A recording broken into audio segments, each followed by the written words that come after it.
जय हिंद दोस्तों, आप सभी लोगों का AWA अग्निवीर विथानंद के इस YouTube प्लेटफॉर्म पे स्वागत है और हार्दिक अभिनंदन है। जैसा कि आज आप लोगों की जो रणभूमि सीरीज है, इसकी आज आप लोगों की 7वीं क्लास है, ठीक ना। इसकी आज आप लोगों की 7वीं क्लास है और ये जो सीरीज आप लोगों के लिए चलाई जा रही है TA आर्मी स्पेशल, जो उन लोगों के लिए चलाई जा रही है जिनका साइंस वीक है। अगर वह पेड कोर्स नहीं लेना चाहते हैं, अगर यूट्यूब से पढ़ना चाहते हैं, पूरा आप लोगों को जैसे पेड कोर्स है उसमें जैसे क्लास मिलती है, उस तरह आप लोगों को इस रणभूमि सीरीज में A to Z पूरे साइंस के चैप्टर वाइज क्लास आप लोगों को मिलेगी। और जो लोग अभी इस वीडियो को पहली बार देख रहे हैं, चैनल को सब्सक्राइब नहीं किए हैं, तो चैनल को भाई आप सब्सक्राइब कर दीजिए, आप बेल आइकन भी दबा दीजिए ताकि उसका नोटिफिकेशन भी, जो भी वीडियो हम डालें या जो भी क्लास लाइव आए, जो वीडियो अपलोड करें, उसका नोटिफिकेशन आप पे पहुंच जाए और उसका आप लाभ ले सकें। तो इसके पहले आप लोगों की हम 6 क्लास करा चुके हैं, जिसमें आप लोगों का विटामिन का चैप्टर हो गया है। उसके बाद फिर आप लोगों का भोजन का स्रोत जो है वो चैप्टर हो गया है। फिर आप लोगों का मानव के रोग से जो संबंधित आप लोगों की बीमारियां होती है, उससे संबंधित जो आप लोगों की पेपर में क्वेश्चन आते हैं, अभी उस टॉपिक पे आप लोगों की क्लास चल रही है। तो आज उस पर आप लोगों की पूरे सीरीज की आज 7वीं क्लास है और इस सीरीज में आप लोगों ने पूरा A to Z कवर कराया जाएगा, पूरा एकदम एक एक पॉइंट को, ताकि आपको कहीं और नहीं जाना पड़ेगा। और जितना करा रहे हैं, अगर इसको आप लोग अच्छे तरीके से कर लीजिएगा और रिवीजन भी कर लीजिएगा, तो इससे बाहर एक भी क्वेश्चन नहीं आएगा। हम एक्स्ट्रा भी करा रहे हैं, अगर एग्जामिनर चाहेगा कि थोड़ा हार्ड क्वेश्चन बनाए, तब भी इससे बाहर क्वेश्चन वो नहीं बनाएगा, ठीक ना। तो चलिए फिर आज क्लास को स्टार्ट करते हैं। तो आज क्या है कि आज भी आप लोग का मानव रोग का भी जो बचा हुआ पार्ट है उसको कवर करा रहे हैं। देखिए आज जो टॉपिक है प्रोटोजोआ जनित रोग। प्रोटोजोआ जनित रोग मतलब इससे क्या है कि प्रोटोजोआ से जो रोग फैलता है, जो रोग होता है, उससे भी आप लोग के एग्जाम में क्वेश्चन आते हैं। तो उसको देख लीजिए। प्रोटोजोआ, देखिए प्रोटो कभी कभी क्वेश्चन बन जाता है, प्रोटोजोआ शब्द किसने दिया था। आप लोग के एग्जाम में क्वेश्चन आ जाएगा कि प्रोटोजोआ शब्द किसने दिया था, तो करेक्ट आंसर क्या हो जाएगा, गोल्डफस ने दिया था। प्रोटोजोआ शब्द किसने दिया था, तो गोल्डफस ने दिया था, ठीक ना।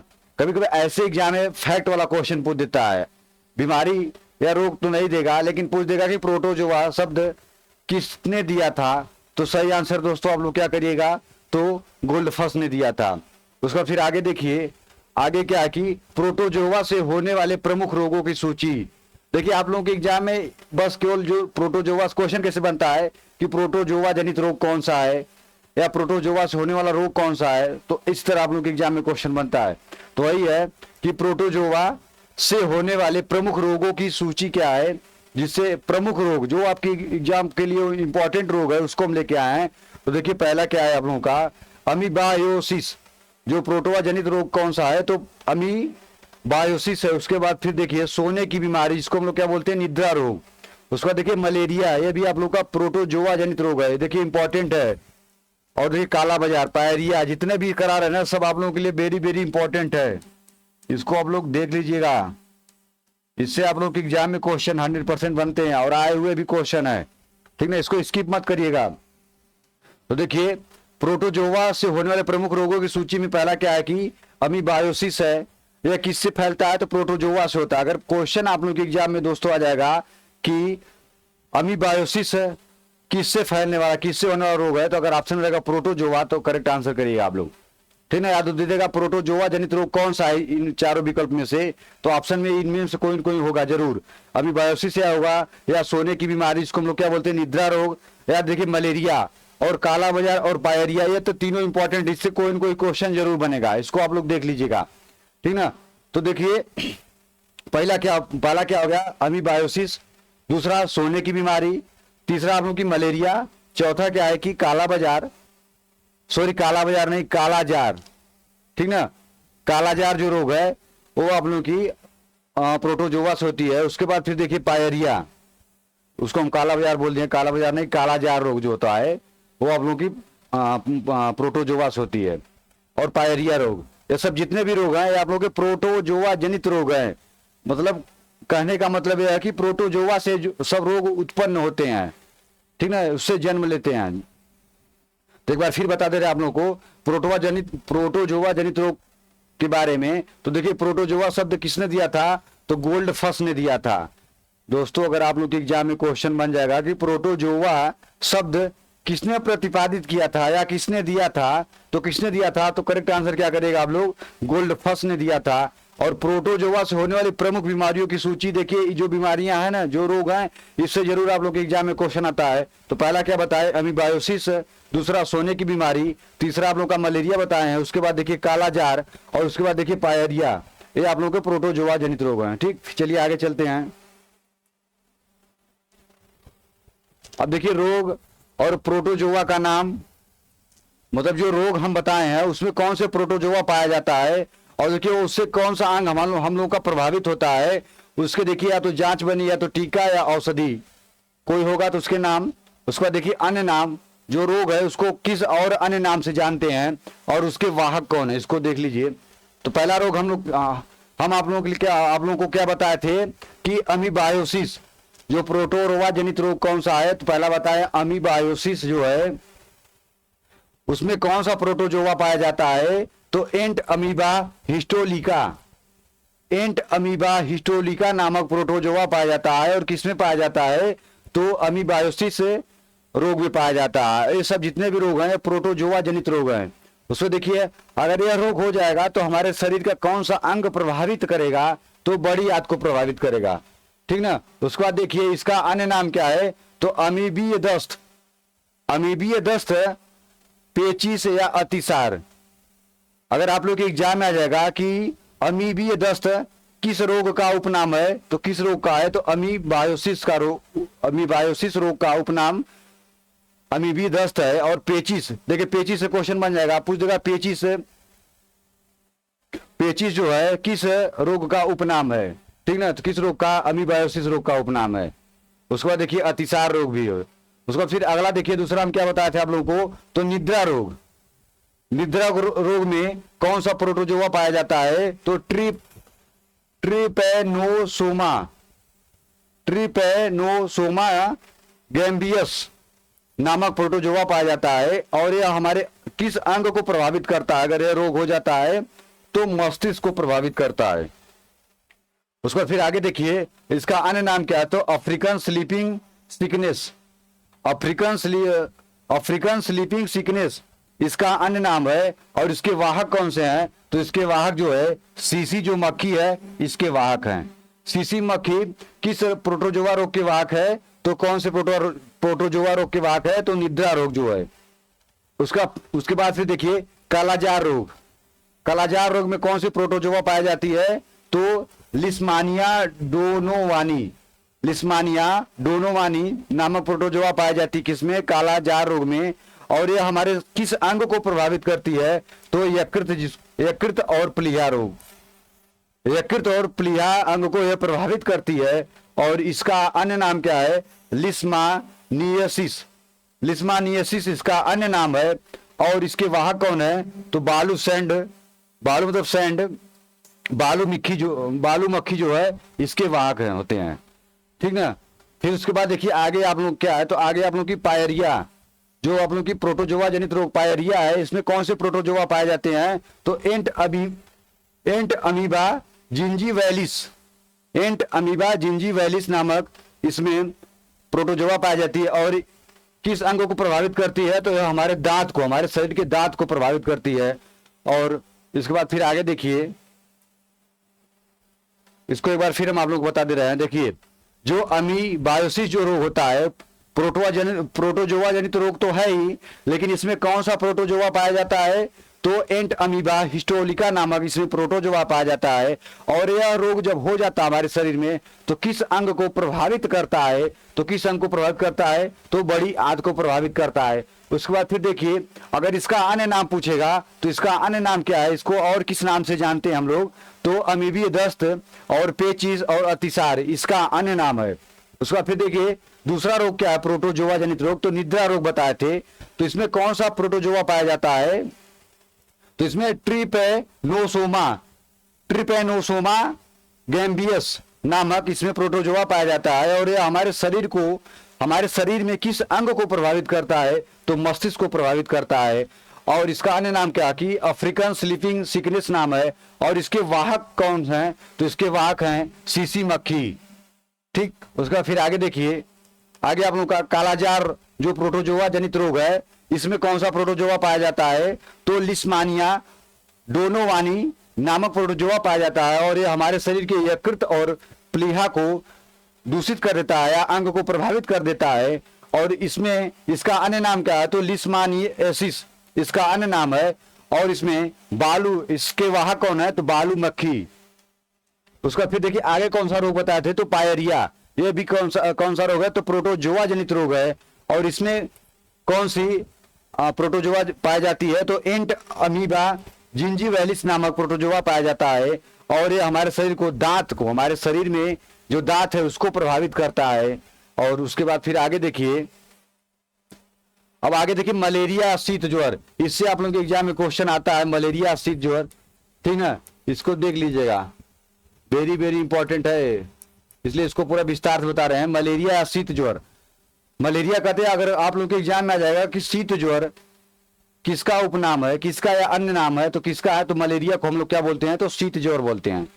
उसका फिर देखिए इसमें कौन सा प्रोटोजोआ पाया जाता है मलेरिया में? तो प्लाज्मोडियम। मलेरिया में कौन सा प्रोटोजोआ पाया जाता है? तो प्लाज्मोडियम नामक प्रोटोजोआ पाया जाता है। और अगर मलेरिया हमारे शरीर में हो जाए तो किस अंग को प्रभावित करता है? तो आरबीसी, रेड ब्लड सेल, लाल रक्त कणिकाओं, उसका फिर देखिए यकृत को, और उसके बाद फिर प्लीहा को। अगर हमारे शरीर में मलेरिया नामक रोग हो जाए और यह हमारे शरीर को किस अंग को प्रभावित करता है या किस अंग को दूषित करता है? तो आरबीसी को, यकृत को और प्लीहा को। और मलेरिया में किस नामक का प्रोटोजोआ पाया जाता है? तो किस नाम का प्रोटोजोआ? तो प्लाज्मोडियम नामक प्रोटोजोआ पाया जाता है। और इसके रोग वाहक कौन है? किससे फैलता है रोग? तो देखिए मादा एनाफिलीज मच्छर से, इससे भी क्वेश्चन बनता है, इसको देख लीजिएगा, इंपॉर्टेंट है। ठीक, आप लोग के एग्जाम में क्वेश्चन बन जाता है कि मलेरिया रोग किस मच्छर के काटने से फैलता है? तो किस मच्छर के काटने से फैलता है? तो मादा एनाफिलीज नामक मच्छर होता है, उसके काटने से मलेरिया रोग होता है। उसके बाद देखिए इसकी जांच क्या होती है? तो रैपिड टेस्ट नामक एक जांच कराई जाती है इसकी। तो देखिए औषधि इसकी क्या है? तो औषधि इसकी कुनैन है, जिसको हम लोग क्या बोलते हैं? क्लोरोक्वीन। सिनकोना पौधे की छाल से इसकी औषधि क्या है? तो कुनैन होती है, जो क्लोरोक्वीन होती है। और किससे बनती है? तो सिनकोना पौधों की छाल से बनाई जाती है। और देखिए उन्मूलन हेतु या बचाव के लिए क्या करते हैं हम लोग? तो गैम्बूसिया मछली या डीडीटी का छिड़काव, ऑल आउट या मोर्टिन, इसका हम लोग प्रयोग करते हैं कि वो मच्छर हमको न काटे। अगर वो मच्छर हमको काट लेगा तो हमको कौन सा रोग हो जाएगा? तो हमको मलेरिया रोग हो जाएगा। अगर मलेरिया रोग हो जाएगा तो हमारे शरीर को किस अंग को प्रभावित करेगा? तो आरबीसी को। उसके बाद फिर आप लोगों का यकृत को प्रभावित करेगा, उसके बाद प्लीहा को प्रभावित करेगा, ठीक ना। तो उसके बचाव के लिए हम लोग क्या यूज करते हैं? तो गैम्बूसिया मछली की पानी का छिड़काव करते हैं, या डीडीटी का छिड़काव करते हैं, या उसके बाद देखिए अलाउड लगाते हैं हम लोग घर में सोते समय, या देखिए मोर्टिन का प्रयोग करते हैं, ठीक है, इसके बचाव के लिए। इसको फिर एक बार हम बता दे रहे हैं। देखिए मलेरिया, जिसको हम लोग क्या बोलते हैं? शीत ज्वर बोलते हैं। और देखिए इसमें क्या होता है? ठंड लगकर बुखार आना। इसके लक्षण क्या है?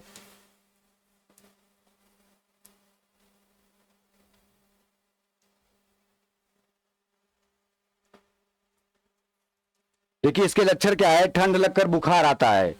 अगर किसी भी व्यक्ति को ठंड लग के बुखार आए तो समझिए उसको मलेरिया का लक्षण है, ठीक ना। तो वह जाके तुरंत डॉक्टर की सलाह लेके दवा ले ले तुरंत। तो फिर आगे जब बीमारी बड़ी होती है या भयंकर रूप पकड़ लेती है तो फिर दिक्कत हो जाता है, फिर कई महीने तक आप लोगों को झेला देगी। तो देखिए फिर मलेरिया शीत ज्वर, मलेरिया का ही उपनाम क्या है? तो शीत ज्वर है। और इसका लक्षण क्या होता है? तो ठंड लगकर बुखार आता है इसमें। और देखिए इसके प्रोटोजोआ, इसमें कौन सा प्रोटोजोआ पाया जाता है? तो प्रोटोजोआ आप लोगों का प्लाज्मोडियम नामक प्रोटोजोआ पाया जाता है। और इससे प्रभावित अंग कौन सा होता है? तो आरबीसी, यकृत और प्लीहा प्रभावित होता है। और इसके रोग वाहक कौन से हैं? इसके रोग वाहक मतलब है किससे फैलता है यह रोग वाहक? तो मादा एनाफिलीज मच्छर के काटने से यह रोग होता है। उसके बाद फिर देखिए इसकी जांच क्या है, तो जांच का नाम रैपिड टेस्ट होता है। उसके बाद देखिए इसके औषधि क्या है, तो कुनैन है जो आप लोगों की क्लोरोक्विन, और यह किससे बनती है, तो सिंकोना पौधे की छाल से बनाई जाती है।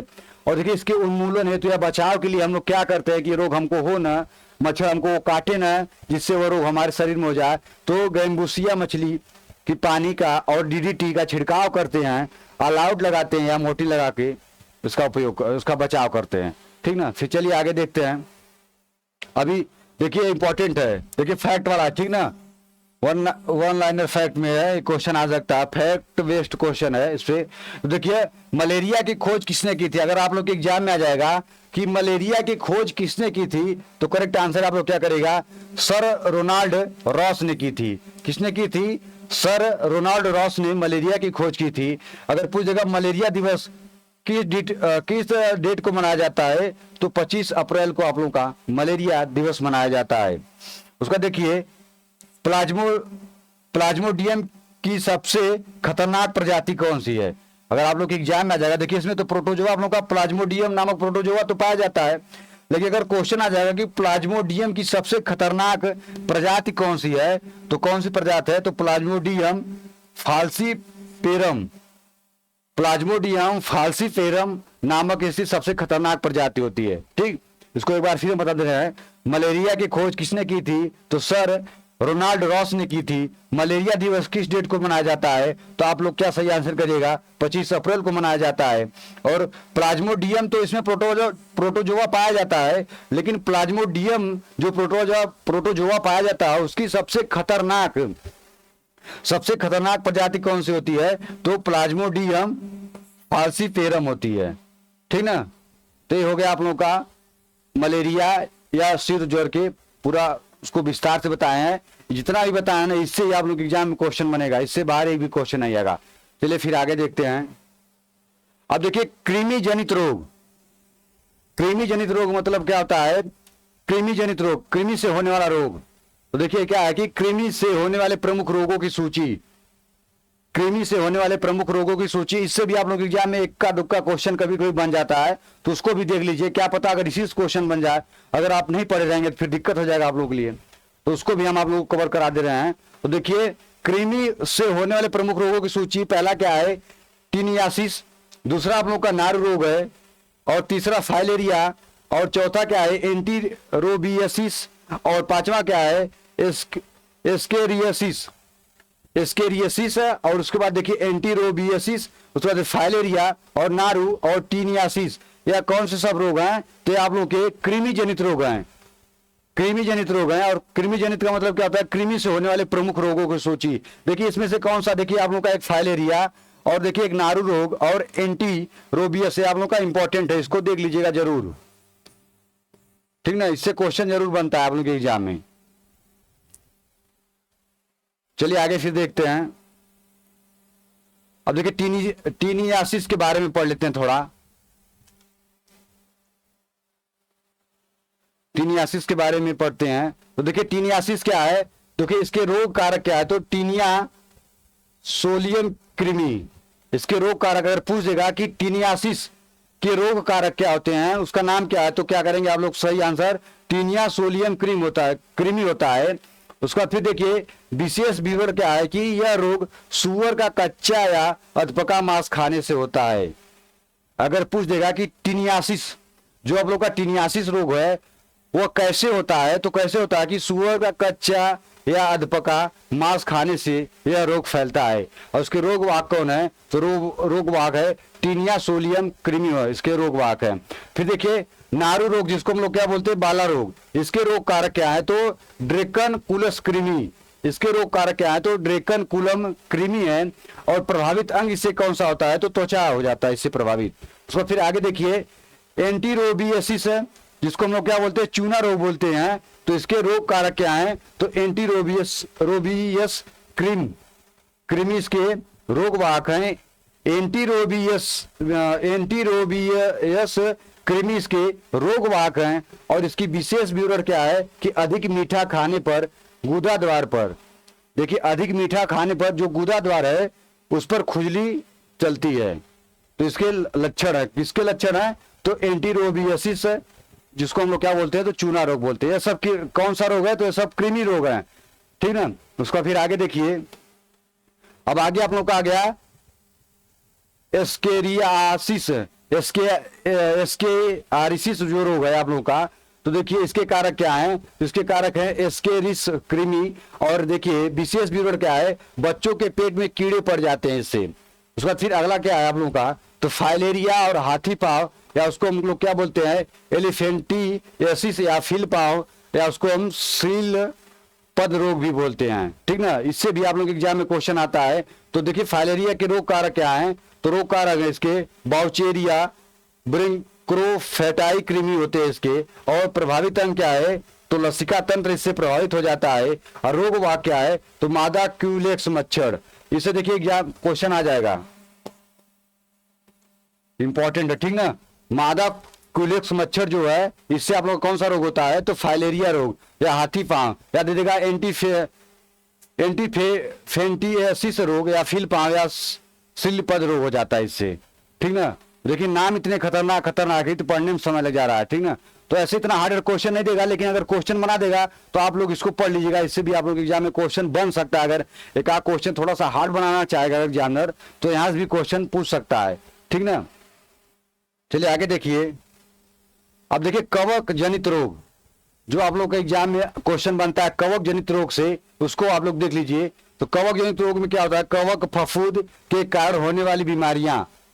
कवक जनित रोग मतलब क्या होता है कि जो कवक या फफूंद से जन्म लेने वाली बीमारियां होती है, उसको देख लीजिए। तो कवक किसको हम लोग तो बोलते हैं, तो फंगी से होने वाले प्रमुख रोगों की सूची। तो पहला रोग क्या है, तो गंजापन, दूसरा क्या है एथलीट फूड, तीसरा क्या है खाज और खुजली, चौथा दाद और रिंगवर्म, और पांचवा दमा या अस्थमा। यह सब किससे होते हैं, तो यह सब किसमें आते हैं, तो कवक रोग आते हैं, ठीक ना। इसको भी आप लोग देख लीजिएगा, वेरी वेरी इंपॉर्टेंट है, इससे क्वेश्चन आप लोग एग्जाम में जरूर बनता है। जितने भी करा रहे हैं ना, सबको नोट करके याद करने की कोशिश करिए। देखिए आप जितना याद करेंगे ना, उतना ही आपका जो एग्जाम में जो प्रश्न आ जाएगा उसको सही करेंगे, ठीक ना। क्योंकि देखिए आप लोग के एग्जाम में फैक्ट वाला क्वेश्चन आता है, डायरेक्ट पूछ देता है। डायरेक्ट अगर पूछ देगा कि खाज और खुजली कौन सा ऐसा रोग है, अगर किससे फैलता है या किससे जनित होता है, तो अगर ऑप्शन में रहेगा कवक, तो आप लोगों का राइट आंसर क्या हो जाएगा, तो कवक हो जाएगा। तो देखिए कवक जनित रोग कौन कौन से हैं, तो एक आप लोगों का गंजापन, एक है एथलीट फुट, दूसरा है तीसरा क्या है कि खाज या खुजली उसको बोलते हैं, चौथा क्या दाद या रिंगवर्म, और पांचवा क्या है दमा या अस्थमा रोग। यह सब किससे हैं, तो कवक जनित रोग में आते हैं, ठीक। चलिए आगे देखिए, अब देखिए महत्वपूर्ण बिंदु देखिए, थोड़ा सा जो फैक्ट वाला क्वेश्चन है इसको थोड़ा जानने की कोशिश करिए, क्योंकि इससे भी आप लोग एग्जाम में क्वेश्चन बनता है। तो देखिए इसमें क्या है कि विश्व की प्रथम प्रतिजैविक औषधि एंटीबायोटिक पेनिसिलिन, अगर आप लोग एग्जाम में पूछ देगा कि विश्व की प्रथम प्रतिजैविक औषधि का नाम क्या है, प्रतिजैविक औषधि जिसको हम लोग क्या बोलते हैं एंटीबायोटिक, कौन सी है, तो कौन सी होगी आप लोगों की, तो पेनिसिलिन होती है। उसके बाद देखिए इसके आविष्कारक कौन थे, तो अलेक्जेंडर फ्लेमिंग थे। अगर पूछ देगा पेनिसिलिन के आविष्कारक कौन थे, तो आप लोग करेक्ट आंसर क्या करिएगा, अलेक्जेंडर फ्लेमिंग इसके आविष्कारक थे। उसका देखिए चेचक का टीका विश्व की प्रथम वैक्सीन, ठीक ना। चेचक का टीका जो है विश्व की प्रथम वैक्सीन थी, और इसके आविष्कारक कौन थे, तो एडवर्ड जेनर थे। और किस सन में इसका आविष्कार हुआ था, तो 1798 में इसका आविष्कार किया गया था। फिर आगे देखिए रेबीज का टीका, इसके आविष्कारक कौन थे, तो लुई पास्चर। इससे भी आप लोग एग्जाम में क्वेश्चन आ जाएगा कि जो रेबीज के टीका के आविष्कारक कौन है, उनका नाम क्या है, तो लुईस पास्चर जो हैं। चेचक के टीका का आविष्कार करता कौन थे, तो एडवर्ड जेनर थे। उसके बाद फिर आगे देखिए पोलियो का जो टीका बना था उसके आविष्कार करता कौन थे, तो साल्क और साबिन थे, और किस सन में 1955 और 57 में होगा था। उसको देखिए खसरे का जो टीका बना हुआ है उसके आविष्कार करता कौन थे, तो मॉरिस हिलमैन थे, और किस सन में किए थे, तो 1963 में किए थे, ठीक ना। तो ये आप लोगों का जो महत्वपूर्ण बिंदु है ना, ये वेरी वेरी इंपॉर्टेंट है, इससे भी आप लोगों के एग्जाम में क्वेश्चन आएगा, इसको मिस मत करिए, क्योंकि डायरेक्ट क्वेश्चन पूछ देता है। डायरेक्ट पूछेगा कि पेनिसिलिन के खोजकर्ता का नाम बताइए, तो पेनिसिलिन के खोजकर्ता कौन थे, तो अलेक्जेंडर फ्लेमिंग थे। उसको देखा पूछ देगा कि जो चेचक का टीका है उसके आविष्कार खोजकर्ता या आविष्कारक का नाम बताइए, तो एडवर्ड जेनर थे। उसके बाद फिर पूछ देगा कि रेबीज का टीका जो बना था उसको किसने खोजा था, तो लुईस पाश्चर ने, या किसने बनाया था, तो लुईस पाश्चर ने। उसके बाद फिर पूछ देगा जो पोलियो का टीका था उसके आविष्कारक कौन थे, तो साल्क व साबिन। और उसके बाद फिर पूछ देगा अगर खसरे का टीका जो बना था उसके आविष्कारक कौन थे, तो मौसिन और हिलमैन थे। ठीक ना, तो इसको भी आप लोग मिस मत करिएगा, इससे भी आप लोग एग्जाम में क्वेश्चन बनता है। फिर आगे देखिए, अब देखिए आगे आप लोगों का क्वेश्चन है, जितना भी करा है इसमें से कैसा क्वेश्चन आप लोग के एग्जाम में आता है उसको भी आप लोगों को कवर करा दे रहे हैं। तो देखिए पहला क्वेश्चन क्या है, इसमें पूछा है हाथी पांव रोग का दूसरा नाम क्या है। देखिए आ गया ना, हाथी पांव रोग का दूसरा नाम क्या है। अभी हम बताए आप लोग को कि हाथी पांव जो रोग होता है वो फलेरिया का दूसरा नाम है, अन्य नाम है। अगर फलेरिया ना दे के हाथी पांव दे देगा या पूछ देगा कि फलेरिया का अन्य नाम क्या है, तो ऑप्शन में हाथी पांव दे देगा। लेकिन इसमें क्या दिया है, हाथी पांव पहले दे दिया है और पूछा इसका अन्य नाम या किसी और दूसरे नाम से जानते हैं, तो किससे, तो फाइलेरिया को हम लोग हाथी पांव बोलते हैं। ठीक ना, चलिए अगला देखिए। अब देखिए इसमें क्या पूछा है दूसरे में, इसमें पूछा है आप लोगों का जो कालाजार रोग है का कारक कौन है। पूछा कि कालाजार रोग के कारक कौन है। अभी आप लोग को हम बताए थे, देखिए यहाँ पे कालाजार रोग के बारे में। तो क्वेश्चन इसी तरह बनते हैं आप लोग के एग्जाम में। देखिए कालाजार रोग है ना, कालाजार रोग बताए थे। और देखिए पूछा इसमें वाहक कौन थे या कौन प्रोटोजोआ कौन थे, तो देखिए लिस्मानिया डोनोवानी इसके वाहक थे। क्वेश्चन में क्या पूछा आप लोगों का,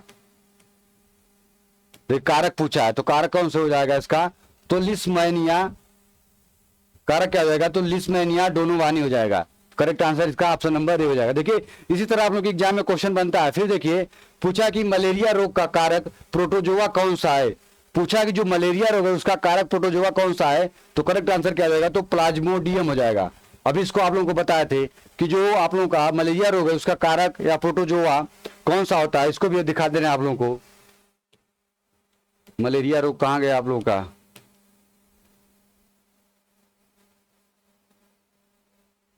देखिए मलेरिया रोग आ गया ना, देखिए जिसको हम लोग क्या बोलते हैं, शीत ज्वर बोलते हैं। और इसके देखिए प्रोटोजोआ क्या है कि प्लाज्मोडियम है, तो वही है इसमें क्वेश्चन में आप लोगों का। तो इसी तरह आप लोग एग्जाम में क्वेश्चन बनता है। देखिए पूछा प्रोटोजोआ कौन सा है, तो प्लाज्मोडियम है। फिर आगे देखिए, अब देखिए इसमें पूछा है मलेरिया रोग किसके कारण होता है। जो आप लोगों का मलेरिया रोग है वह किसके कारण होता है, तो करेक्ट आंसर क्या आ जाएगा, तो प्रोटोजोआ। उसको फिर आगे देखिए, अब देखिए इसमें पूछा है कि मलेरिया फैलाने वाला मच्छर कौन सा है। जिससे मलेरिया होती है उसको फैलाने वाला कौन सा मच्छर, उसका नाम क्या है। तो अभी हम आप लोगों को बताते हैं कि मादा एनाफिलीज मच्छर से आप लोगों का मलेरिया फैलता है, और नर एनाफिलीज मच्छर से आप लोगों का, सॉरी नर एनाफिलीज नहीं होगा, जो आप लोगों का मादा एडिज मच्छर से, इससे आप लोगों का डेंगू रोग होता है। मादा एडिज मच्छर से डेंगू रोग होता है। और क्यूलेक्स मच्छर के काटने से कौन सा रोग होता है, तो हाथी पांव, जिसको हम लोग क्या बोलते हैं, अभी उसको कराए थे, हाथी पांव या फाइलेरिया रोग बोलते हैं। चलिए आगे देखिए। अब देखिए इसमें क्या पूछा है छठवें में, मलेरिया किसके द्वारा फैलता है, मक्खी, मच्छर, चूहा या कुत्ता। तो मलेरिया किसके द्वारा फैलता है, तो मादा एनाफिलीज मच्छर के द्वारा फैलता है। तो ऑप्शन में क्या दिया, मच्छर दिया है, तो करेक्ट आंसर क्या जाएगा, तो ऑप्शन नंबर बी होगा। तो इसी तरह आप लोग के एग्जाम में क्वेश्चन आएगा, ठीक ना।